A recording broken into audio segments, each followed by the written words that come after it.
Well, my official England trip is booked, so I'm gonna try and Oh, vlog.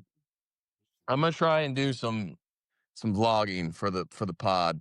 Some funny Guinness vlogging. Going Benny in straight London. from. Well, we're going from London on the 2nd. We're gonna fly in, and it's gonna be train up, take the tube to Liverpool.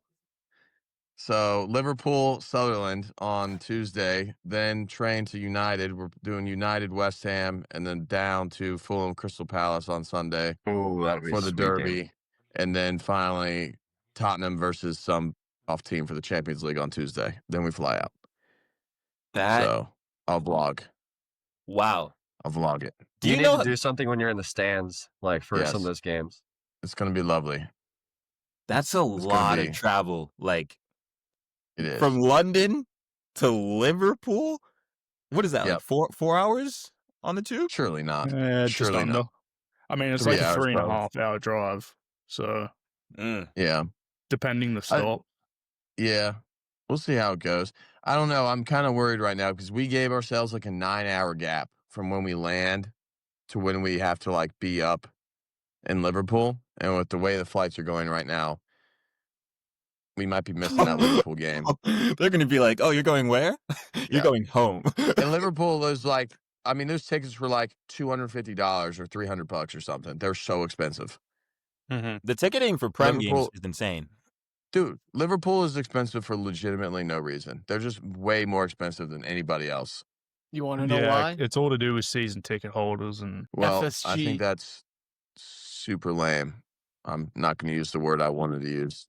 English.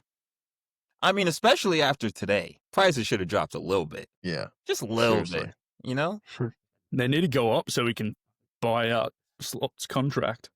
Already. You and Smitty must Goody feel I know the and same. love. Hey, if this is the energy we're on, okay. Had like 4 bad games, and here goes Goody. Nah, it's been more than 4. See, Benny, you haven't been on the pod in a while. Yeah. Might have been a little more than 4. Like 4. They've lost like what, 4 in a row? They did at a time. This is like 6 in 8 games or something. Yeah, it's not great. Okay. It's not great. It's a little run of form challenge. I read a stat where the 4 game like losses in a row is the worst that like Liverpool's had in their history. Like I don't think they've ever lost 4 games in a row in the Premier League. Dang. It was since 2000. Oh God. Oh, it's been a while. It was like I saw that as well. I was like, maybe it was 2012 or something. I was going to say Brendan Rodgers definitely brought us 4 defeats in a row. Yeah. I think it was. Well, I think in said, Prem, since like Premier League, 4 in a row. Yeah, that's what I mean. Yeah, I think it was. Okay. But still crazy. Crazy indeed. But you know what? He has the city top on. We'll get to him. Welcome, everyone, to another episode of Remotely Related. I am Kenny. Before I introduce everyone else, please make sure to like, comment, and subscribe. Clearly, you guys are taking that to heart. We've seen some things over the past week, and we do appreciate it. We really do. We really do. So keep doing it. It's helping us out with the algorithms, but we have a very good cast. We have a very good cast for today for a crazy weekend. Introducing first, you might see him on the YouTube. You might just hear him on the Spotify. He's had quite the weekend, from MLS playoffs to listening to the saxophone. Benny, welcome back to the pod. Dude, it feels good to be back, man. Took a little sabbatical there. Sabbatical from the footy. It was time. Listened to a little jazz music on Friday night, and it just brought me right back here with the boys. Right. Need to be back. See Goody. Just reminded me of your pretty face, Goody. And yeah. So no, we're glad you're here. It's been a minute. And I know you have a busy schedule, so you're going to be popping off whenever you got to go. But you are here, and it's the dedication like that we need. Well, I think that I could stay on longer if I didn't have to shower or do anything for my girlfriend's sister's dinner tonight. So right.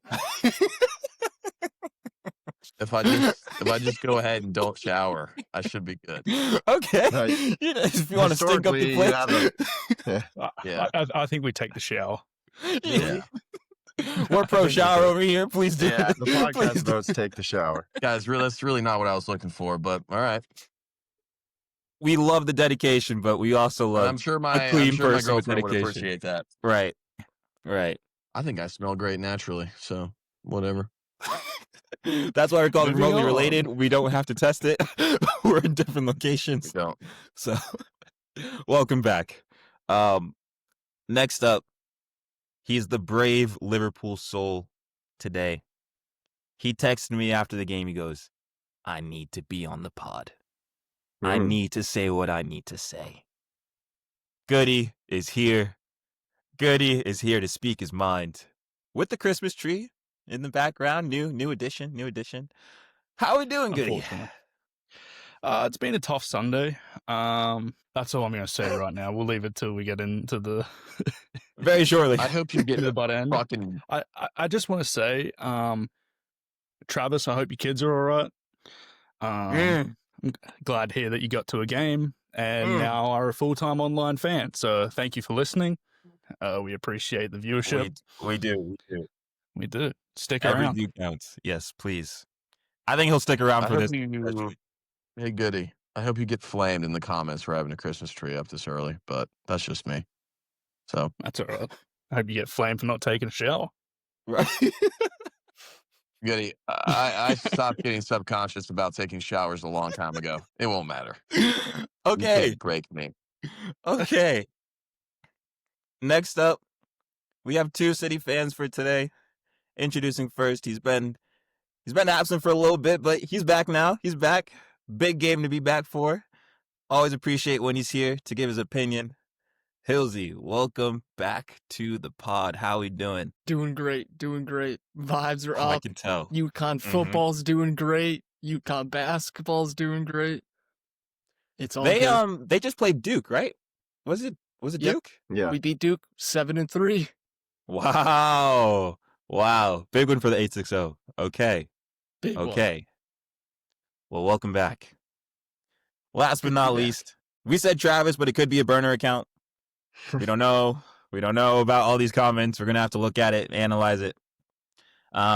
He's wearing the Man City Aguero shirt, which only means we're gonna hear some things today.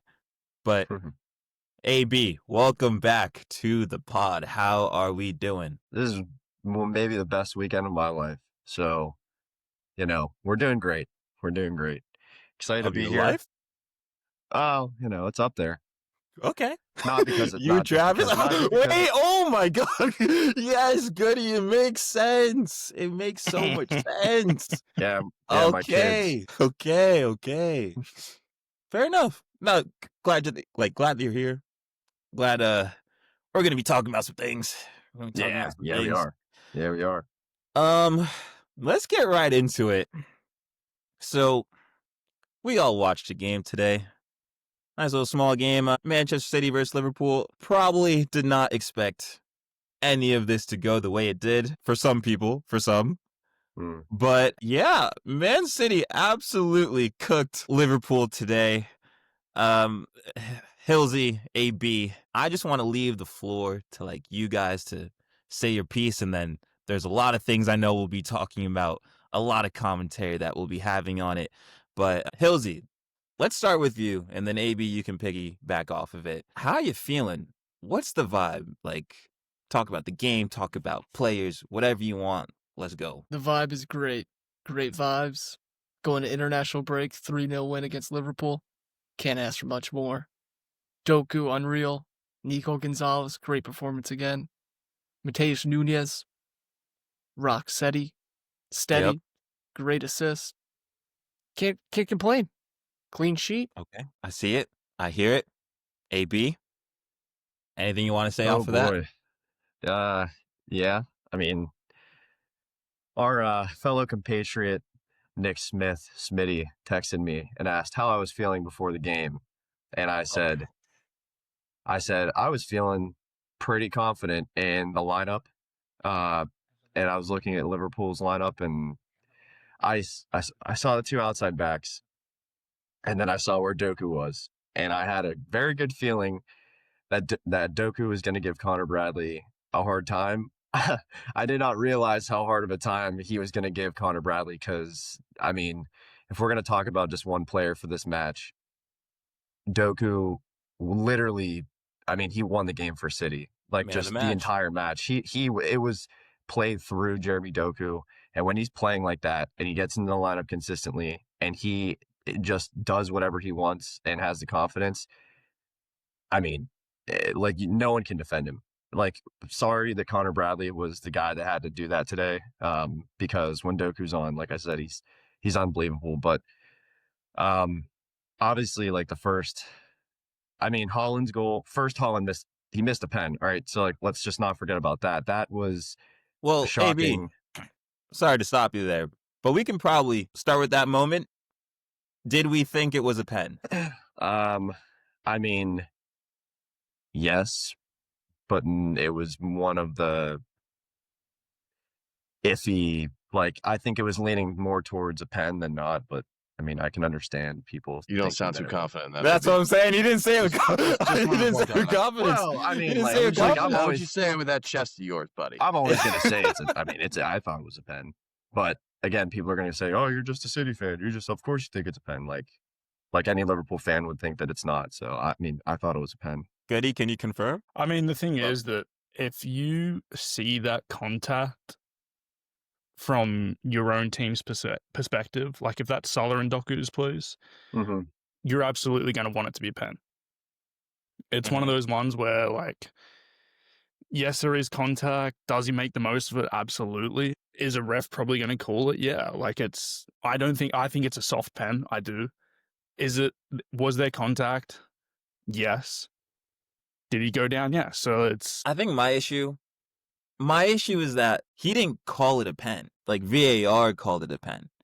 He let it go. And if actually he called the pen and then you saw the replay and it's like there was contact, I see where that decision comes from, I would get it. But the fact that VAR stepped in and changed the call, I don't know. Was there really enough contact for him?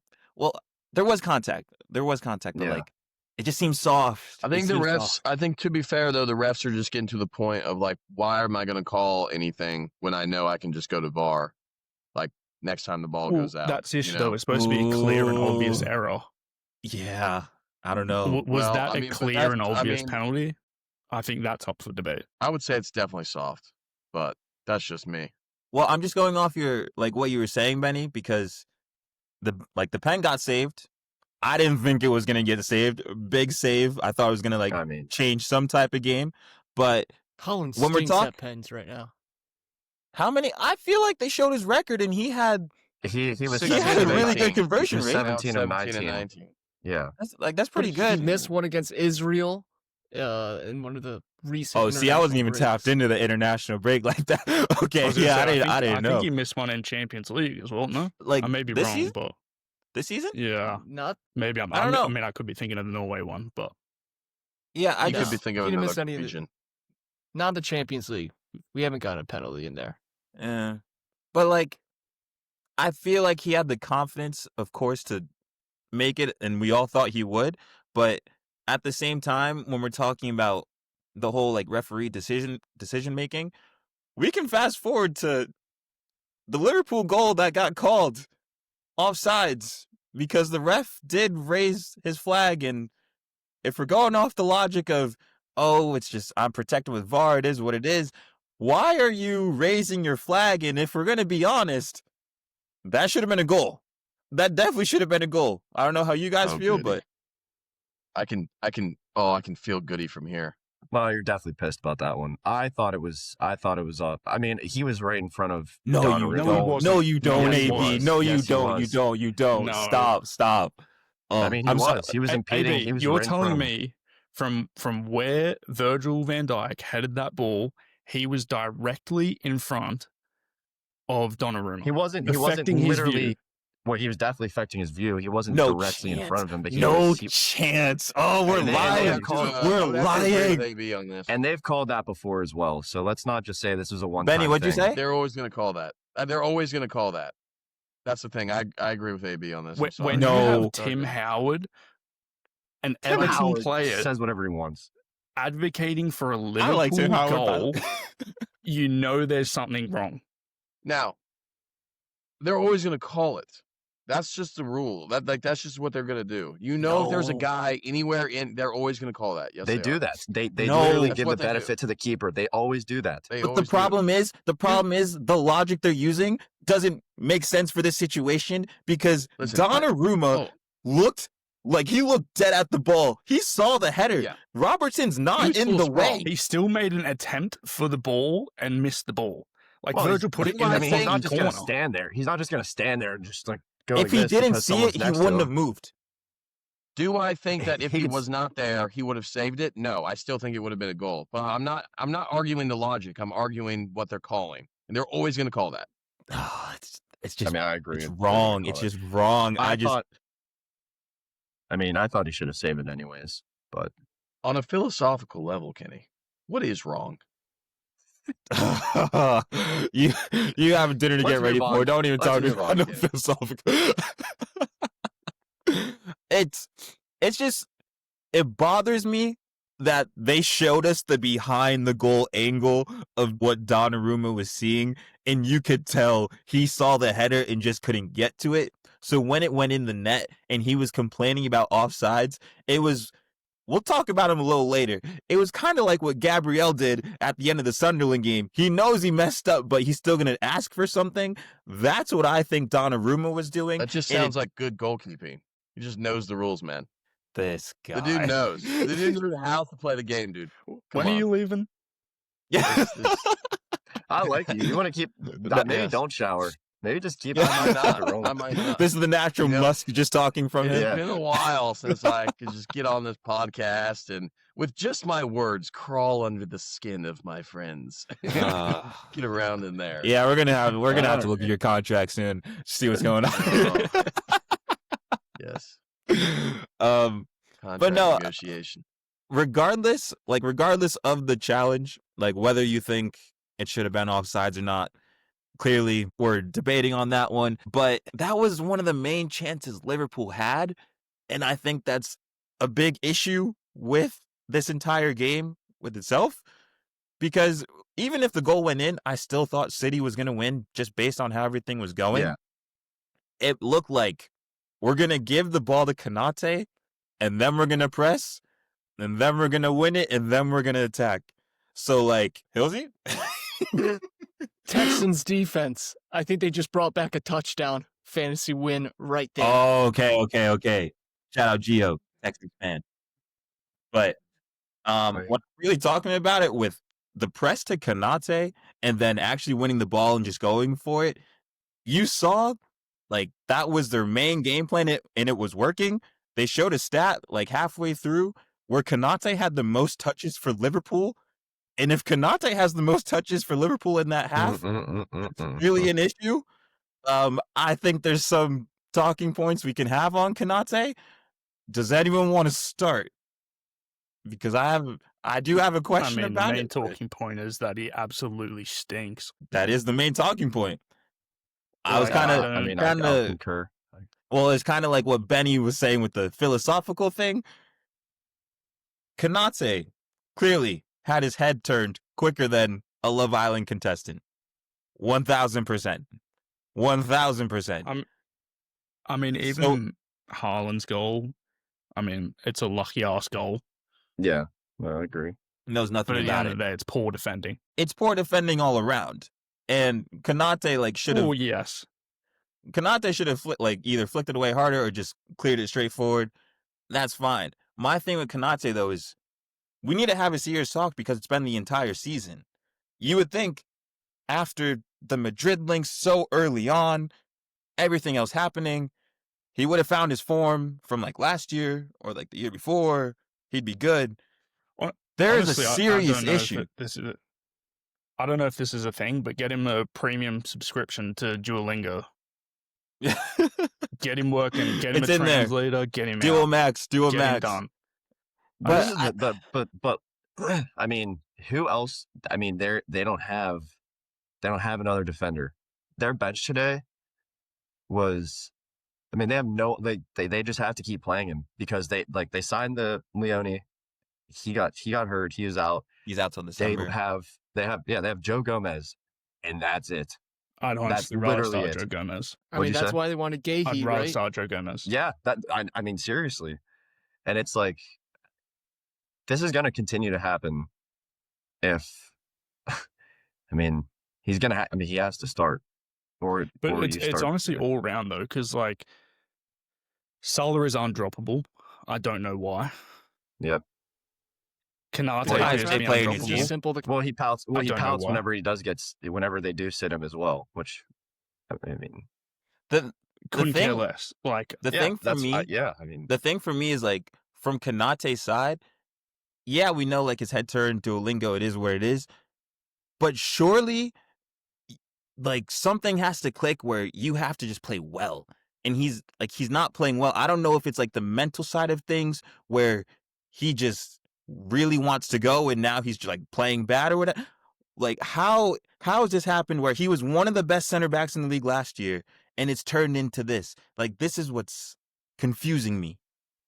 Like, I don't get it. Also, in a World Cup year too, like, yeah, you want to be the starter for France going into the World Cup. Well, that ain't enough. Dude, like, want it though. What is he, 25, 26? This should be the year where you solidify yourself with, like, the Salibas and whoever else, and you're in that starting 11. He's playing, like, he's playing so poor. It just bothers me because he's so good. He's so talented, but I just don't know what's happening. Yeah, sometimes we just, like, you ask the question, like, why? Like, I don't know. Like, sometimes you just, it's unexplainable why these things happen. Like, drop off of form from some players. Just, I don't know.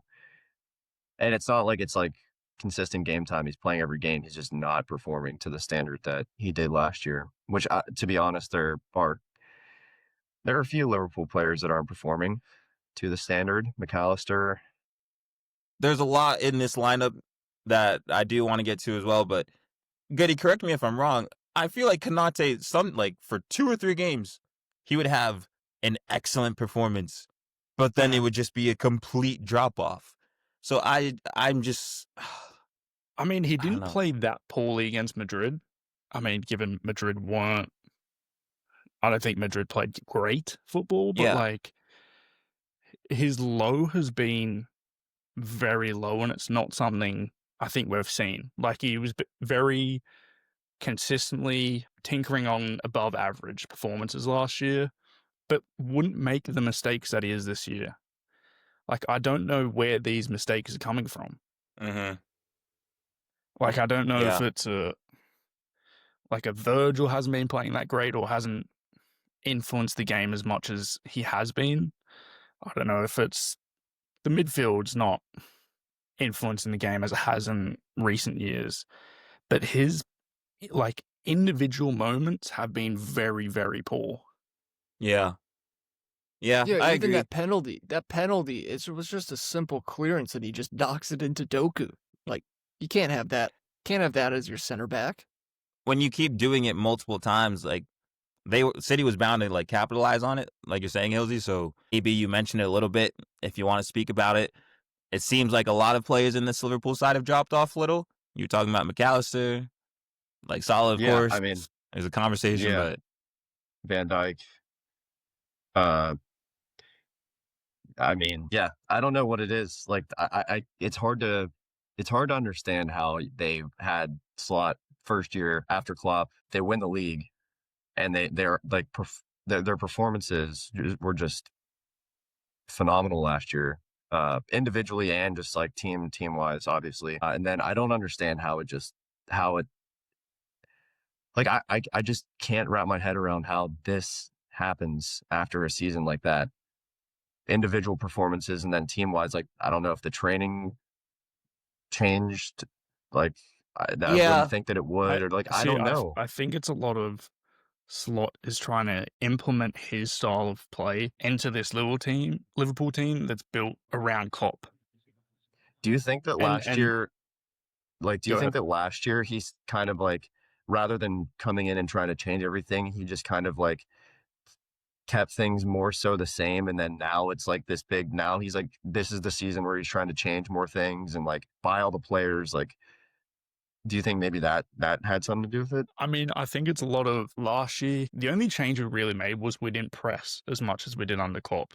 On the ball, we were still the same. It was very much fast paced. Yep. Get at defenders. Mm-hmm. Now it's all slow build up play, try and get the best shot on goal you can.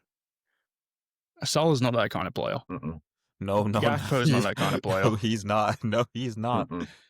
Salah Salah isn't like a possessive midfielder.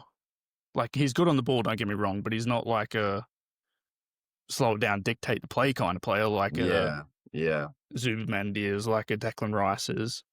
And then you just have players who have been a shadow of themselves compared to last year, like McAllister, like Isak hasn't come and played well, Salah's not been well, Virgil's not been playing well, Kanate has not been playing well. So I think it's a lot of that he's trying to make this team his own, especially with the purchases he's made. Frimpong's obviously injured, but hasn't been playing well. Kirkes can't get a run over Robertson right now, which is crazy because Robertson's been dog shit. Yep. Wirtz, I mean, I don't care about goals and assists. Few and all touches that, aren't going to work for me. Yeah. But he genuinely hasn't been playing well. Nope. Isak and Ekatike for me has been okay. Hasn't had the finishing product that I'd like from a striker. But again, today he had 5 touches on the ball in the first half and got dragged. Oh, man. That was hard. Yeah, he was non-existent in this game. Well, that's the whole Isak thing. comes on and he was non-existent. So it's that's the whole thing. Isak didn't even come on, I thought. You meant Gakpo, I feel. Gakpo, sorry. Yeah. But like, this whole thing with Liverpool just bothered me today because with this Liverpool side, they didn't have a plan. There was no agenda for what the game's going to be like. They did like a half press, like they wanted to press, but like they really didn't. And then there was certain individuals. I want to call out the Robertsons, the Wirtz for not stepping out to that cross that Nunez like hits to Haaland. I want to call out Ekatike for not getting out to Nico Gonzalez quicker, like outside the box for him to finish. There's certain individual mistakes, especially when you're not playing well. You need to make sure your defense is sure enough. And when you're not doing these things, it's going to look crazy. You're going to have these score lines. And that's why with Slot, there has to be questions because we said Gakpo came on. We said Kirkes came on. These substitutions didn't make sense. It was a 75th minute. You're down 3-0, and there's no proper number 9 up top when you spent the most amount of money a Premier League club has spent on a forward, on a player. How does this even make sense? Like, Goody, I know you're keeping calm but Liverpool fans should be crashing out right now because that is unacceptable.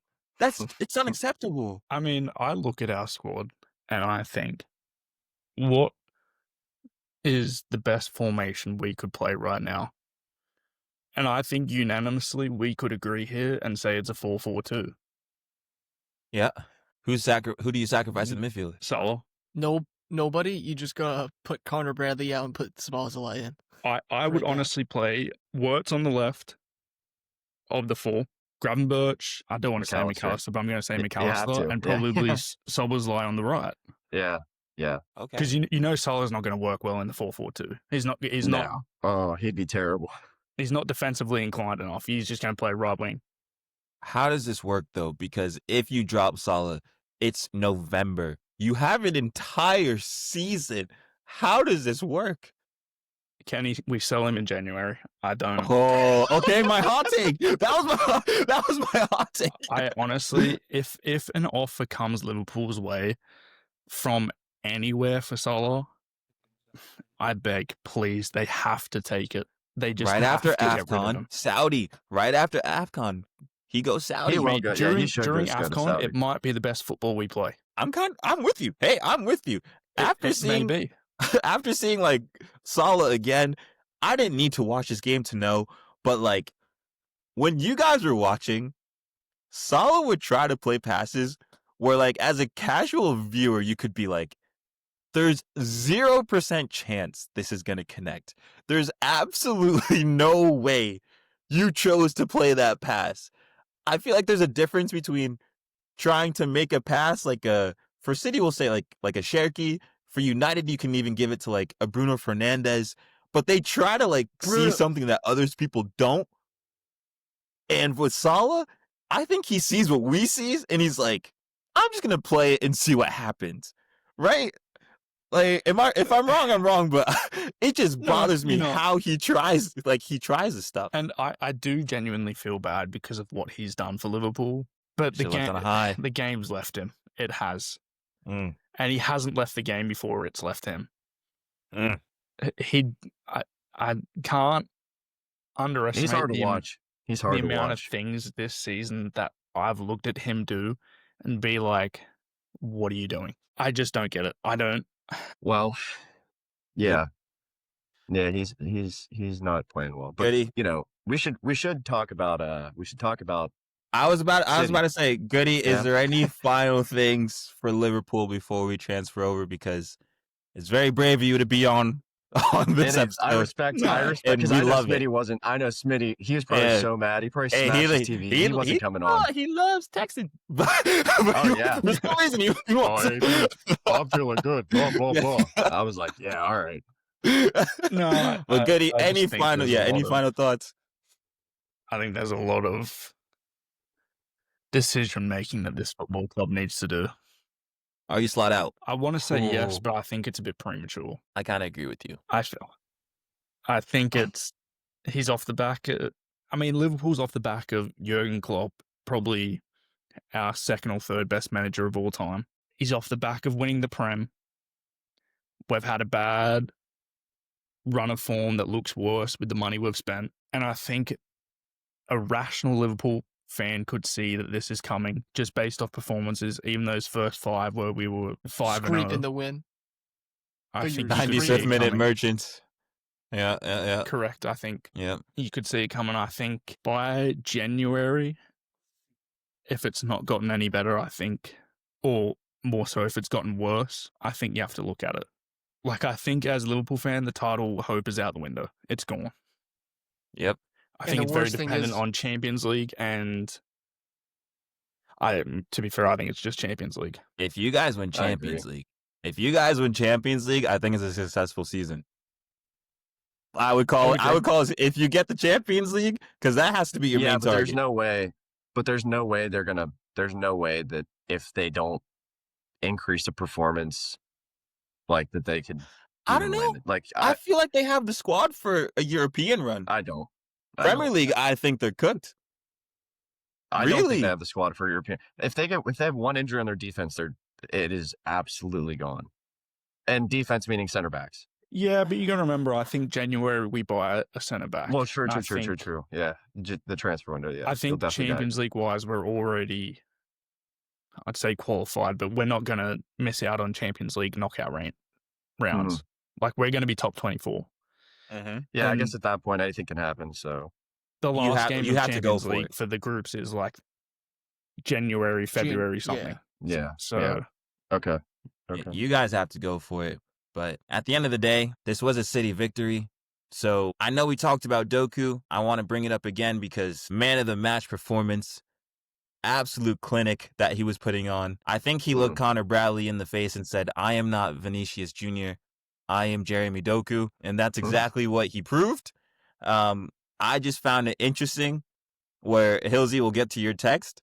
But also, they were having conversations about who, gets you out your seat. Who do you want to see? What makes you excited about watching the game? They were talking about this on the Champions League show with, Henry and Richards, Bale, all of them. And I think you have to throw Jeremy Doku in there if he keeps playing like this. When they mention, Lamines, when they mention Madrid players, what Jeremy Doku did, he brought the feeling back for wingers. He brought the feeling back for fans that just want to see your winger go at a defender every single time. It doesn't matter what happened last play. I am going to cook you. And what he does for, what he's doing for that, what he's doing for the game, deserves to be praised for. I don't want to step on anything else. AB, Hillzy, if you agree, disagree, I want y'all to say your thing. But I just love the fact he went one-on-one every single time and chose violence. Good, Hillzy. He's unreal right now. Step it up another You said level. best in But the I will world. remember. I mean it. I mean it.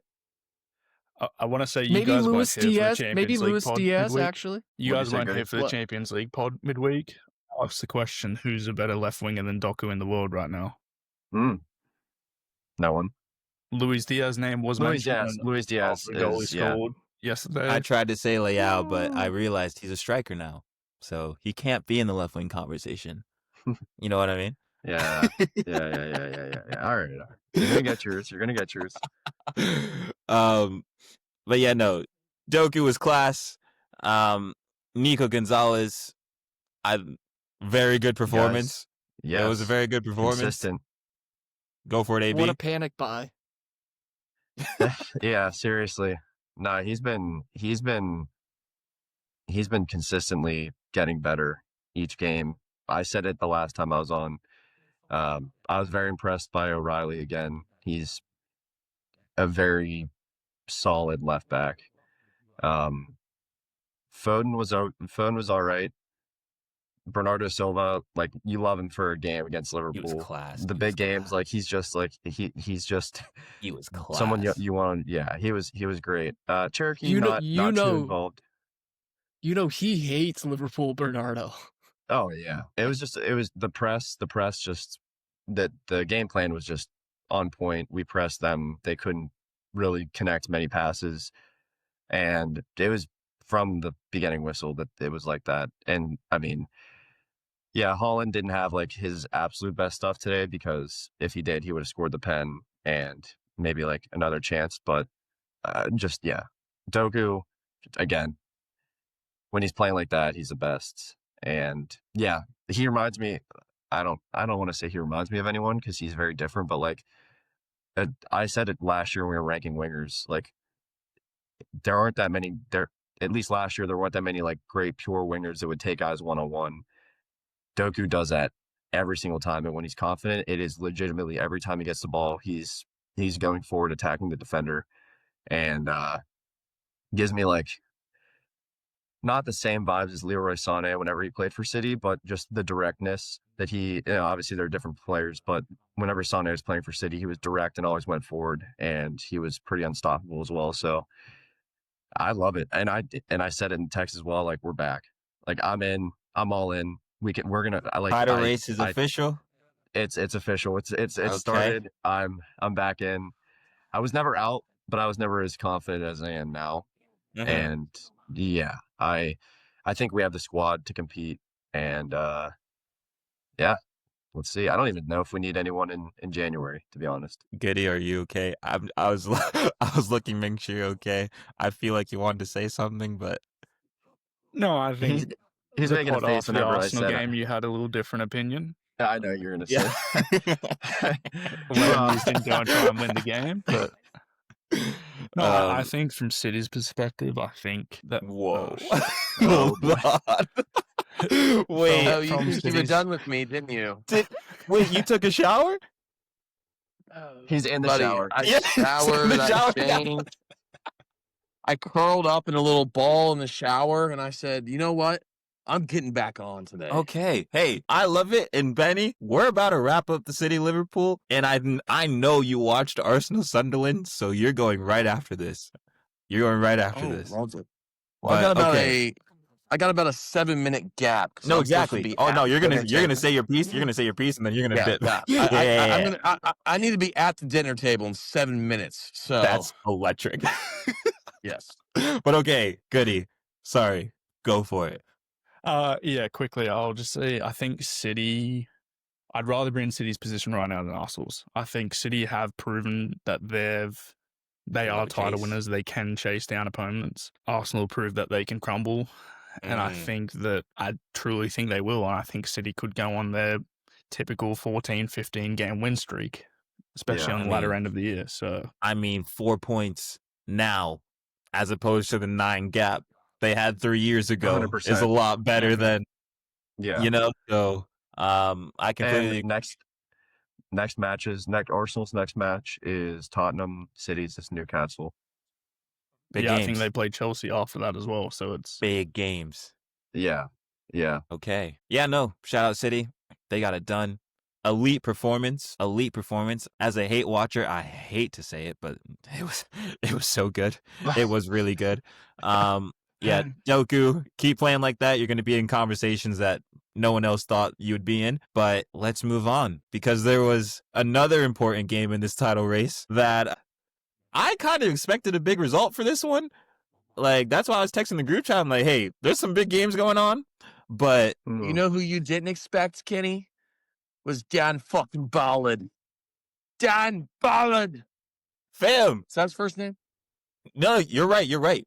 I checked your fantasy team. You have him in fantasy, Penny. Like, I told you, I picked him up after the first game of the season when he put in an absolute performance, and then that was my one pick of the year, and then I haven't been back on my fantasy team since. I can tell. The American football fantasy team has kind of taken over my schedule. No, I mean, I can tell because you have 4 people that I think are injured in your FPL team, but you have Ballard, which carried you for this weekend. So yes, talk to us a little bit just about like the game in general, like how you're feeling. If you want to talk Sunderland, Arsenal, whatever, we can go wherever you go before you have to eat your dinner and shower.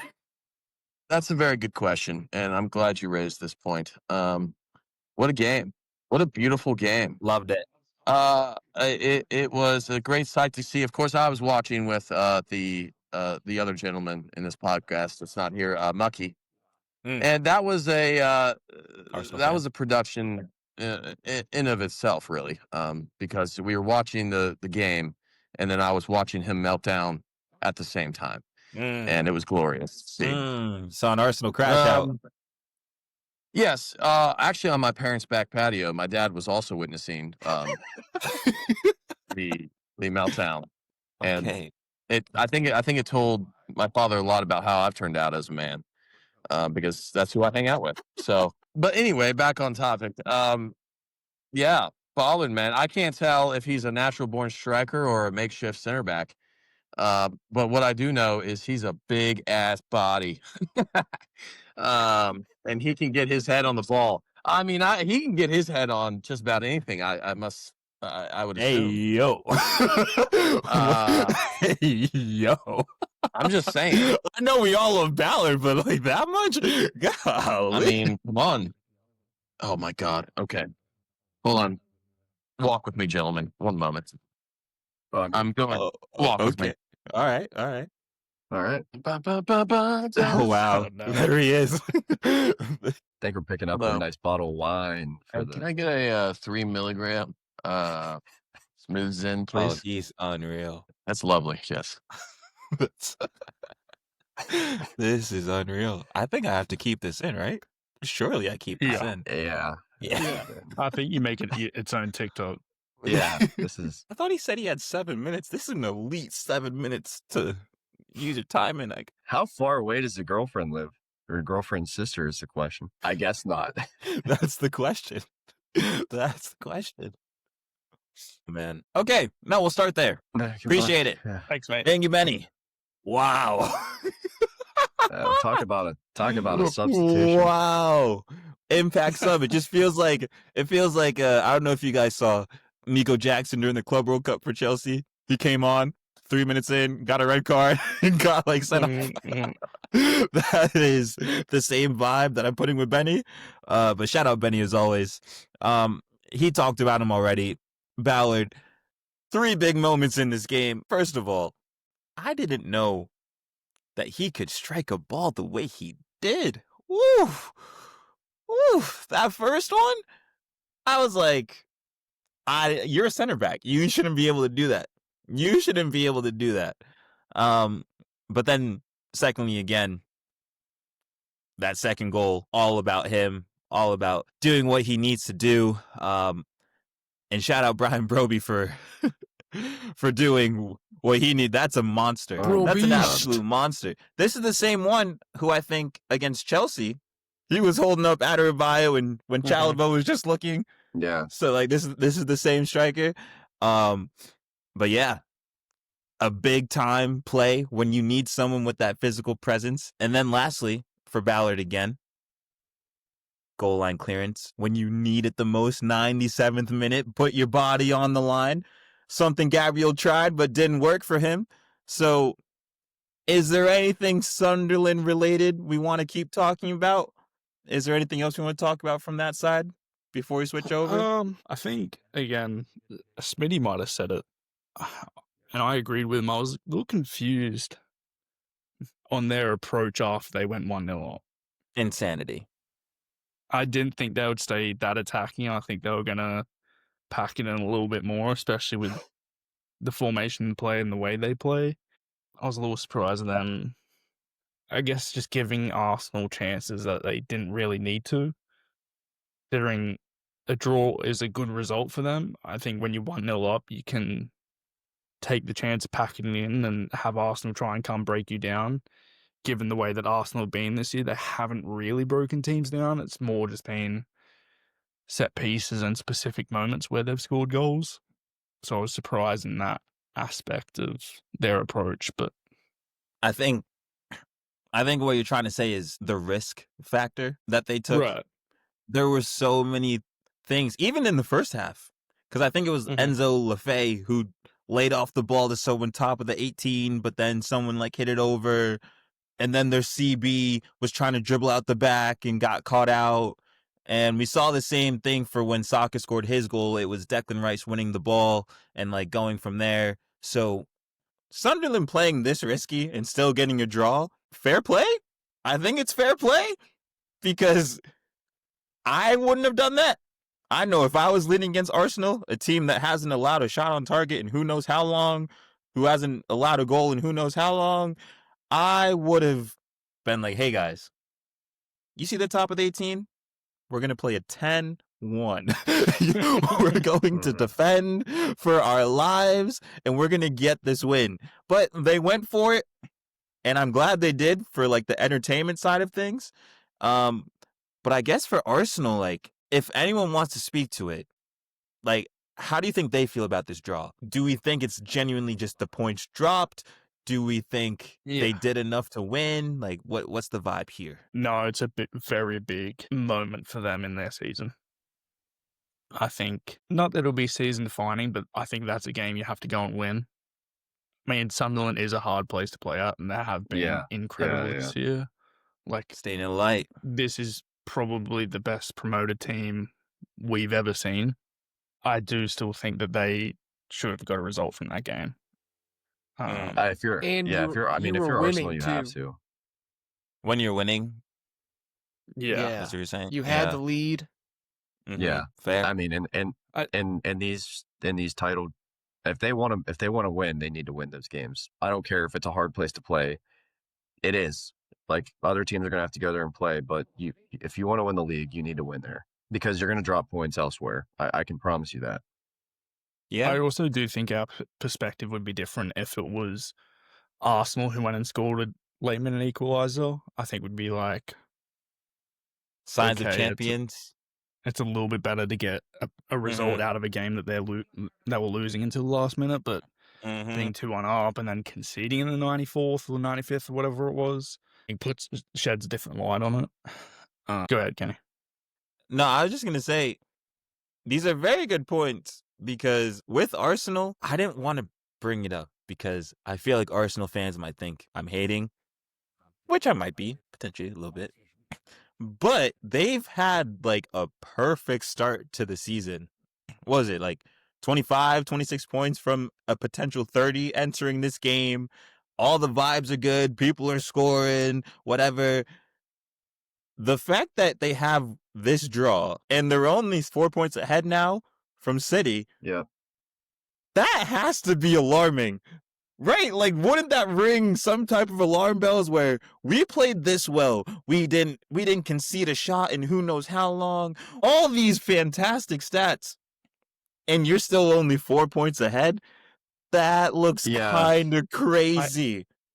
I also think it's more alarming given the fact that City beat Liverpool today. I think if Liverpool had beaten City, or if it had been a draw, I think they would have been a little bit more comfortable. Yep. Because if I'm an Arsenal player, if I'm an Arsenal fan, I'm much more concerned of City coming and chasing us down than Liverpool is, given how they're playing, or Chelsea. Yeah. Yeah. So it's optically, the City start hasn't looked worse in the eyes of like everyone else than it is. Like, and then especially form wise, like how they've looked. Like, I mean, I bet Arsenal's already. I think to keep the pressure off them, they had to win this game so that it was the gap was still like 2-game gap was still it's still two games. Well, no, it makes you look at everything a little differently because in that first half, like I want to give credit to Arsenal as well because they did play that second half. I thought they were class, but in that first half, we talk about what happens if the set pieces run out. Like what happens when that stops working? Like how are you gonna maneuver? How are you gonna behave? It didn't look like they were gonna score, but in that second half, I will say the creativity that like they were creating for their chances and like what they were causing havoc for the Sunderland keeper, that was really good. Like for me, Zubamendi's performance was unreal. I'm not even a big Zubamendi fan, but he was unbelievable for me. I thought Eze was a bit busier than he has been for Arsenal this season, which I thought was good too. And then seeing Saka on the score sheet as well, like these are all good things. The Trossard banger, absolute banger as well. Like I had no clue he had that in his locker, but at the same time, that's why I'm worried because you did all these things right. You took the lead. You brought on an extra center back. You're defending well, whatever. But then to concede late on, it just gives you that. What if you do all these things right, you do everything perfectly, and it still doesn't work? If you're going to be champions of the Premier League, things aren't going to be perfect. Things aren't going to be like all sunshines all the time. You have to figure it out. And I'm scared this team wants it to be a perfect, I don't even know what the word is, but just a perfect leeway into the title. Like everything goes right. Things aren't going to go right. There's going to be a lot of adversity. And does this Arsenal team have it? I don't know. Kenny, you got to remember, there's no winners in that Arsenal team. Declan Rice won Conference League. Gabriel Jesus, yeah. Oh yeah, Jesus. Yeah, I'm just joking with that one. That's more. Yeah. We're not. They genuinely don't know how to win. They've never been in this position. What I wanted to say, Kenny might want to have heard it, but I just want to say, Starboy, he has been ass. He has been absolutely terrible. Yeah. And I seen a TikTok the other day, and it was 2 Arsenal fans on a podcast, and they're asking them in what teams would Saka start over? And they were asking in that Real Madrid team with Bale, Ronaldo, and Benzema, would he start over Bale? And they're saying yes. Oh my God. And they're saying that he'd start over Mo Salah in Liverpool's Champions League winning team. Like, I think Saka's been very poor for a guy who's like your guy, Like he hasn't gotten an assist in 25 games or something like that. He scored 3 goals this year. Like, I think he's been very, very below average for someone who's supposed to be the guy winning you games. Yeah, I agree. And, I don't want to hate on, like dogpile on him, but I don't think he's for what they think that he should be doing for this team. Definitely not playing to the standard that they expect him. Saka. Oh, okay. Honestly, that's fair. I saw the stat too. What was it, like 1 goal in his last however many or like open play goals? I'm fine with that. If we were talking about Eze, I would have been like, hey, little fight here. It is what it is. But No, I mean, I think he could be a very good player. I think he's just not shown anything that indicates that.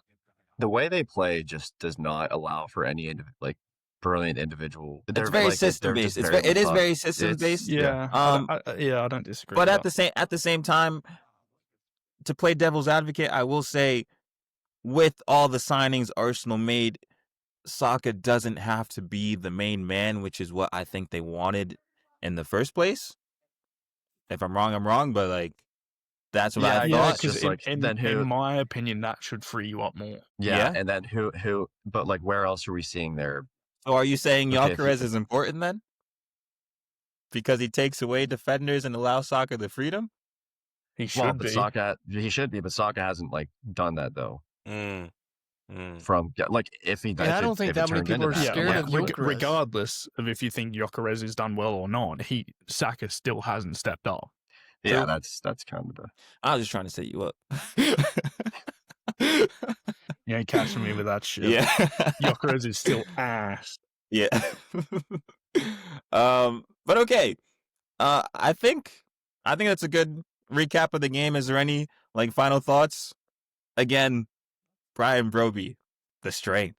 99 strength if it was a FIFA card. Oh, That loved was it. crazy. That's I my guy. want to say That's Gabriel my again. guy. We had this conversation a few weeks ago Yeah.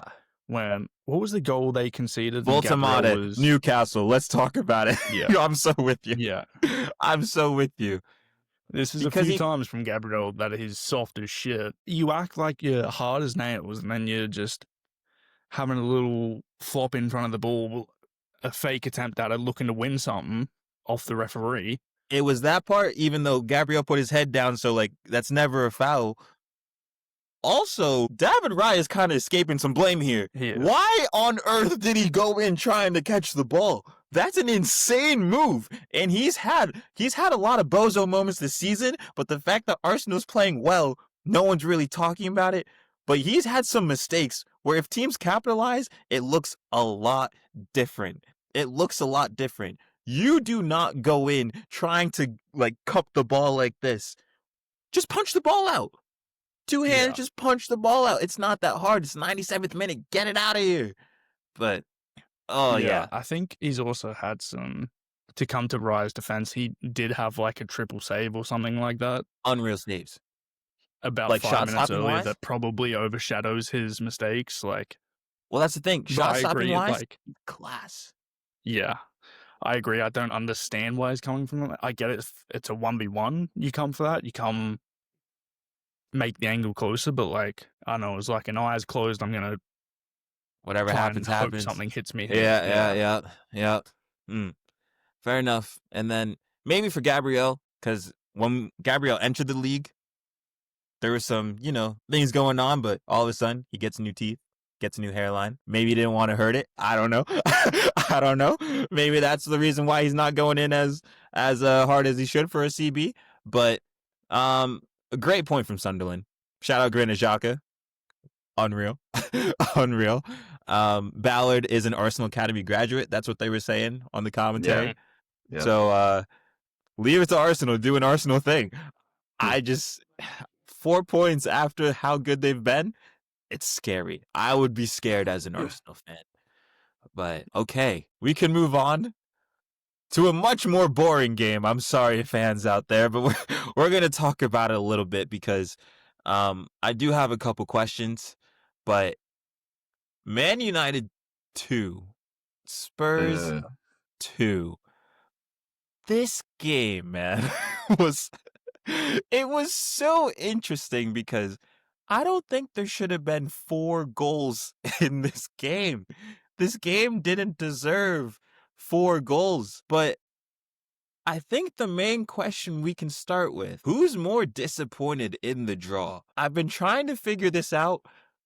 Is Spurs or United more disappointed in drawing 2-2? Can I answer that with an individual player? I think it may be Richarlison.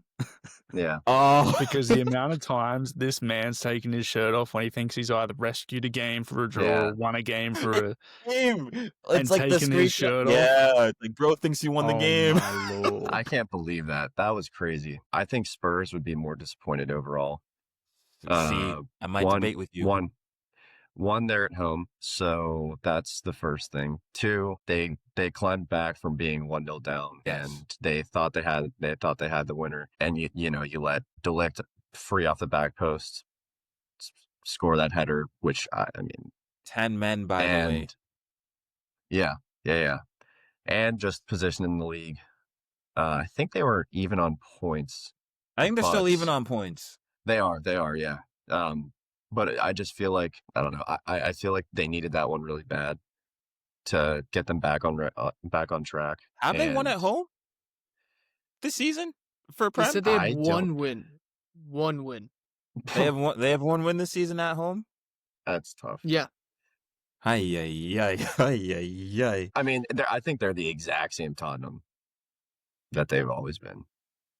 They beat To be Burnley honest. at home. Oh right. Early on. The same team that West Ham beat this weekend. But anyways, AB, I kind of agree with you, but I also want to disagree a little bit. If Sure. you're Manchester United, and this is the third game in a row now that a team has scored twice on you in a span, like in a 5-minute Mhm. span, that's not good enough. That's not sustainable. How is that man going to cut his hair if we keep allowing these goals to happen? So if you're Manchester United, who we said it was a terrible game, I don't think United got into like a second gear or a third gear throughout the entire match. They were just banking on the 2 shots on target, 2 goals. It is what it is. But if you're Manchester United and you're winning in this game somehow, you have to be able to defend. This isn't sustainable. What we talked about with Liverpool winning on the last minute things, you can't be Manchester United and conceding 2 goals in the span of 5 minutes every single weekend and just making it an absolute like cage match, like bloodbath. You can't do that. So if I'm Manchester United, I just have to look at it differently and just be like, we had the lead. I don't care if we had 10 men and won it back. How are we going to get these ties into wins? How are we going to turn these losses into wins? How are we going to do this? Because it's not good enough. And Amarim, 5 games unbeaten, I get it. It's good. Based on what you've had your entire spell, I get it. But it's not good enough if you actually want to do something in this league. It's not. I don't know how Goody, Hillzy, you guys feel, but just, bothers me. I mean, I think if you're from the Man United perspective, I think coming into that game, you're kind of expecting a result. Like you're expecting to win. The way you've been playing, you played very good. Last game out, your players arrested. You didn't play midweek. Sure, Tottenham had a good game midweek. They played well, but to only register 2 shots on target. Granted, you scored both of them. Yeah. But I think they had 5 shots in the game and only 2 on target. Like, Yep. That's pretty poor. Like, I don't think Tottenham's a hard place to go and play at.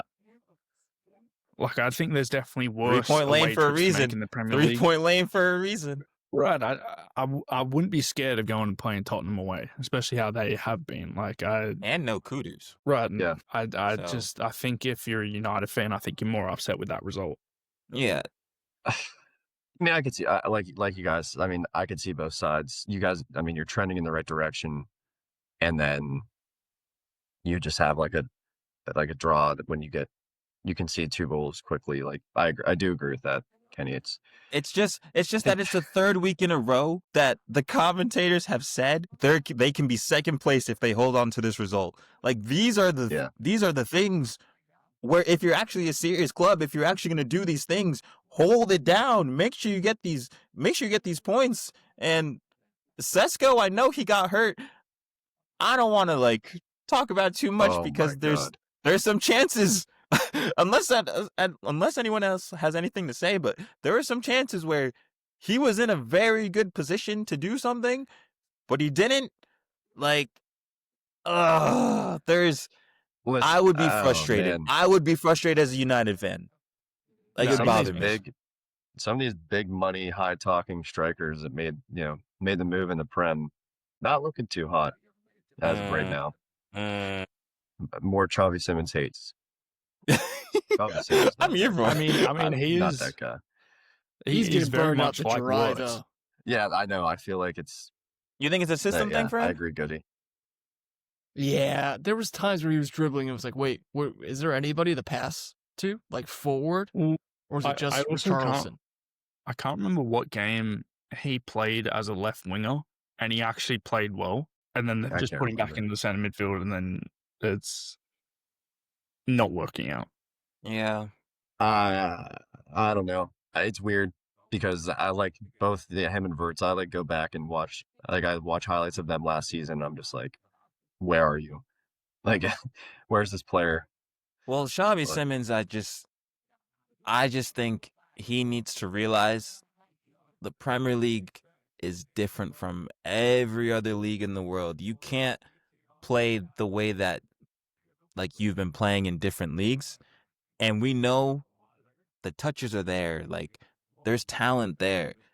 But sometimes the Premier League doesn't care about that.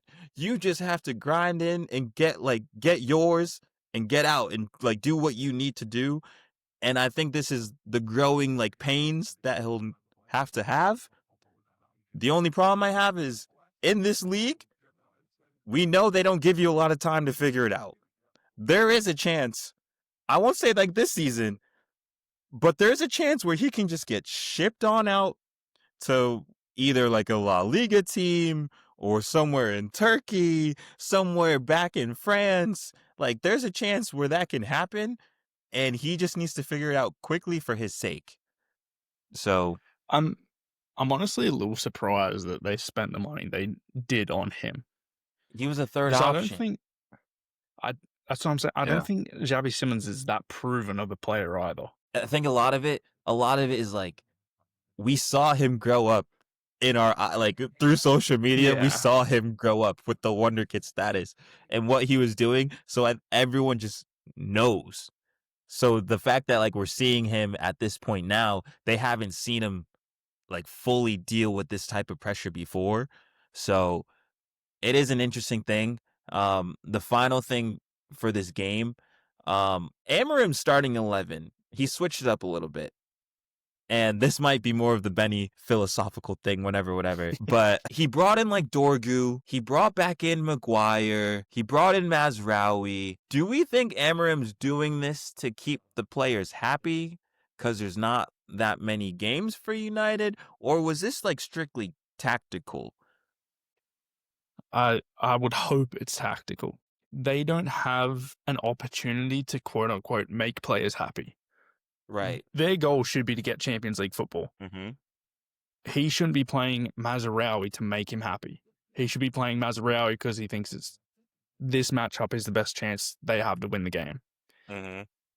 Because if they don't make Champions League football, I 100% think he should be out of a job. With the way Because with the money the way the league is, everyone is beating each other.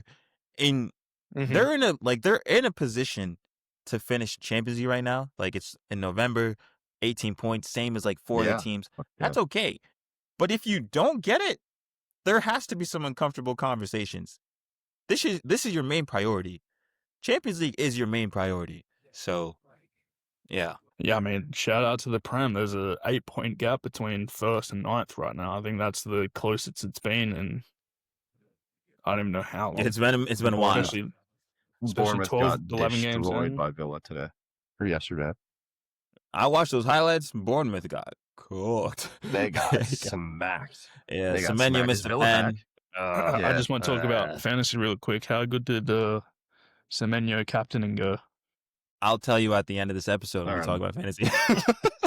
Right at the end. But yeah, no. Man United 2, Spurs 2, Delit. Just quick shout out. Unreal performance. He's been very good for them. But yeah, I think in terms of quality of game, that was not great. But we watched it, and that's the best we can do for a recap. Last but not least, this one's gonna be quick. Chelsea Wolves, Enzo Fernandez and Garnacho were class for Chelsea today. They needed to get a win after that care bag nonsense. Like, they needed to really get a win, and they showed out and did it. So I'll give credit there. Those, like, the goals they had were good. João Pedro on the score sheet again, another positive. As a FPL owner, very grateful for that because he wasn't shooting the ball, but now he's shooting the ball and scoring. But my main thing is how they're handling Esteval is kind of fire. I want to give Maresca his credit because I think with Esteval, Wonder Kid, doing everything he's doing, the way Chelsea fans are like getting hyped for Esteval coming onto the field and like making an impact, I love the energy that like that's over there. But how Maresca's handling it, because I think he should start over Neto, but he's just ingraining him into the side like slowly, and eventually at some point Esteval will start. But Esteval is so cold. He's so good. And I need to give credit because he just came on and dropped an assist immediately to João Pedro. Immediately. And I get it. It's Wolves. I get it. It's Wolves, but I honestly, I don't know how long it'll be till Esteval starts, because he's played a whole lot better coming off the bench than he has starting games. Is he a super sub? I think so. I think he reacts to that crowd very differently, which you don't get off the start of the game or typically during the game. But when you have him coming off the bench for Pedro Neto, for Garnacho, you're thinking he could change the game. So there's a bit more life in the reaction to it, especially as a kid. Like, you're going to react off the crowd. There's no way he's tuning that out at his age. It's just not They're possible. building a cult around him at low-key. Like, they are locked in on Esteval, and I get it. Especially if he keeps doing what he's doing. Like, I don't mind. I like him off the bench. For a young player like that, he doesn't need, in this Chelsea team, he doesn't need to start every game. They have a plethora of wingers, and Neto is a proven prem winger.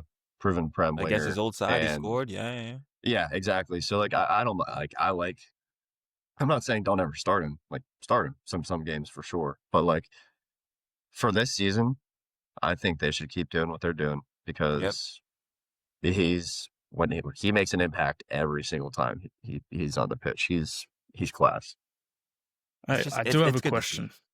Go for it. How long until Delap gets shadow banned by Maresca? Can I answer your question with a question? How long until he's with Sterling and... Can I answer your question with a question? Go ahead. Do I really want to say it? Yeah, no, I'm going to say this. So, what's the difference between Delap and Rasmus Højlund? Rasmus Højlund might be a better player than Delap, and I don't know if it's the British tax that we're giving Delap grace, but I think Højlund, as a player, has played a lot better than Delap. This year. Yeah, because last year it was crazy, but Højlund's first year as well was decent.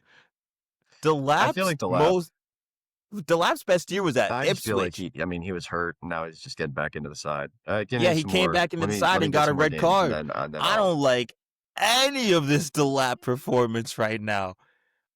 Like,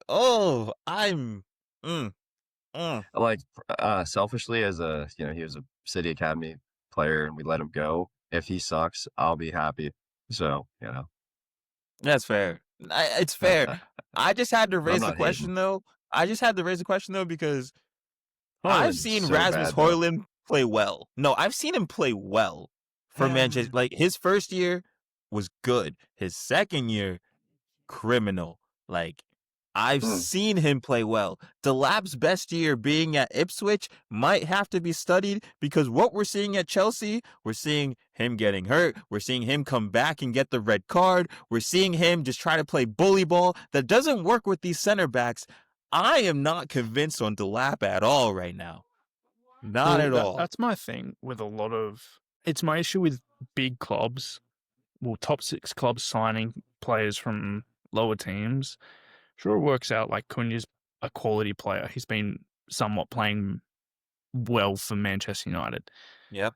I think Liam Delap suits like a relegation battle team where he's fighting for the ball, like he's fighting. Like, I feel like he's a championship player. I don't think he's a top 6 Premier League. Right, that's what I mean. I don't think he's a system player where he's going to link up with others. Like, I think he's a hold up the ball, drop it off, or get in behind kind of player. Like, it's the same with Sesko. I don't think he fits Man United's style of play, Sesko.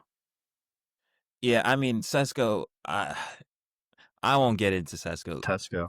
It's fair. I think Delap, there's certain players where just mid-table is where they're unbelievable. And Delap might fit in that category for me. I just haven't seen enough. I haven't seen That would be enough. like, it would be like if Jamie Vardy signed for Chelsea or something. Like he would not When you're under have the been Jamie microscope, Vardy. when you're under Yeah. that microscope, think about Kirkes. Kirkes for Bournemouth. Wow. Mhm. Kirkes for Liverpool. Wow. Like Yeah. it's not great. So Well, yeah, there is something to be said about like the dog mentality of like the underdog team, the relegation battle type. Like he's like the way that Chelsea wants to play, like the lap style. I think but like then again, like some of the touches he had for Ipswich last year, where like he would make things happen. Like, I mean, I think he's a He's I think he's a good. quality player. he is Yeah, good. it's- My only thing is that this bully ball ain't gonna really work with the top Yeah, teams. no. What else No. can you provide? And I think he has to figure that out quickly because we know with Chelsea, they will quickly make that decision for you. So Yeah. that's all with Delap. Good question, Goody, because I was thinking the same exact thing with Delap's performance. Like, I don't think right now you could tell me he's better than Nicholas Jackson. Another one. No. Another one who actually viewed an IG story of the remotely related pod. Hey, if you know, you Bring him know. back. Great shout out. But yeah, definitely a conversation for the future. Chelsea fans, if you're listening, let us know how you feel. But those are the main games we wanted to cover. My two things that we don't have to really talk about, I just want to let you guys know. Newcastle is top 7 in Champions League, bottom 7 in the Premier League. Is there anything you want to say about that? I can move on. If not, we can like. I watched that looked game crazy. today. They were pretty poor. That Harvey Yeah. Barnes goal was freaking sweet though. That was great. The cutback to the cutback. That was That so was sick. crazy. That was Dan crazy. yeah, they got- Burn got his pants pulled down by Atara Twice. and Charter. Like, Twice, because that first one was a pen too. That first one was a pen. 100%. And he Yeah. knew it was a pen and then proceeded to give away a pen. Yeah. Anyone who puts their hands up like this, Anyway. I know Yeah. exactly what happened. I know exactly what happened. But all right, Newcastle, we're looking out. Just know you're on fraud watch. West Ham, 2 wins in a row. Big difference from their entire season. It is what it is. Just shouting out Drago, who listens to the What? pod, friend of the show. Shout Hello, out Jago. Why did Forrest fire Nuno? Because he's made West Ham look so much better. Yeah, but like Marinakis, you kind of know that. Yeah, Like, he was gonna get killed or if something. the boss has the call, so- the boss has to call. Right? Like, this isn't about And- football. This is yeah. You ain't going to fight Yeah. back. They did get wins there, And- though. They did get a win. Bournemouth got smacked. Mentioned a little earlier, but Semenyo, you missing that pen for FPL definitely hurt when you're captain of my team. And then Emi Martinez, I thought was kind of unreal today as well. Like he had some crazy saves, but yeah. Other than that, Deichball got another win against Leeds, so like we kind of expect that. We can go into FPL and like just wrap it up here. For me, I'm happy with my performance. I had Doku in my side, man of the match, Ooh, goal. nice. Love that. João Pedro, thank you. Munoz for Crystal Palace. I have no clue what happened in that game against Brighton, but you had a clean sheet, and that's what matters the most for me. So I'm happy with my performance. I don't know how you guys feel about your FPL teams before we wrap it up, but I'm good. This isn't FPL related. Ollie Watkins, let it be known you are on fraud watch. Oh, He's a fraud. No, On he's a World fraud. Cup year, you are on fraud watch because Ooh. 16 games, 1 goal. I Daniel think you Mullins said scored today. in our top 10 striker debate, you kind of brought up how the last year Ollie Watkins would have been in a conversation. So this makes sense. Okay. FPL. I had 2 Bournemouth players, 2 Arsenal players. I benched João Pedro, but I picked up Igor Thiago, who had 2 goals. So See, I've been looking at him. It's a great Yeah. pickup. You were early. Yeah, and then I had Pickford and Chalobah on my Pickford. bench as well. If I could, I probably should have started, but I maybe underestimated Sunderland just a tad against that Arsenal team. Well, it's so. like there was only one person on this pod who had Sunderland finishing top 8. Now, Loki, we might have to bring up those graphics again to see where everyone had him, because Benny might have put on a masterclass. But he doesn't even it's remember early. he did that. He No, doesn't he even doesn't. remember he did that. yeah, I mean, if he doesn't remember showering, he doesn't remember putting Sunderland top 8. And he doesn't, and he would never watch this episode to the very end, let alone probably the episode in general. So he won't even hear this. Yeah. But we'll see what social media has to say. We'll see what happens halfway through the season if we bring these back up. But what an episode. This was a good one, boys. This was a good one. I know we had some things to say, so that's why we ran a little over, but any final thoughts before we close this out? Are we good? Everyone said their piece? City fans happy? Yep, Liverpool fans Travis, I impressed? look forward to your paragraph. Okay. All right, I'll get talking. I'll get it ready. Yeah, so just I mean- Travis or AB, whichever one's running the Yeah. account. Let us know how you're feeling. But yeah, this was another episode of Remotely Related. I am Kenny. We have Goody. We have Hillzy. We have AB. And we'll see you next week. Peace.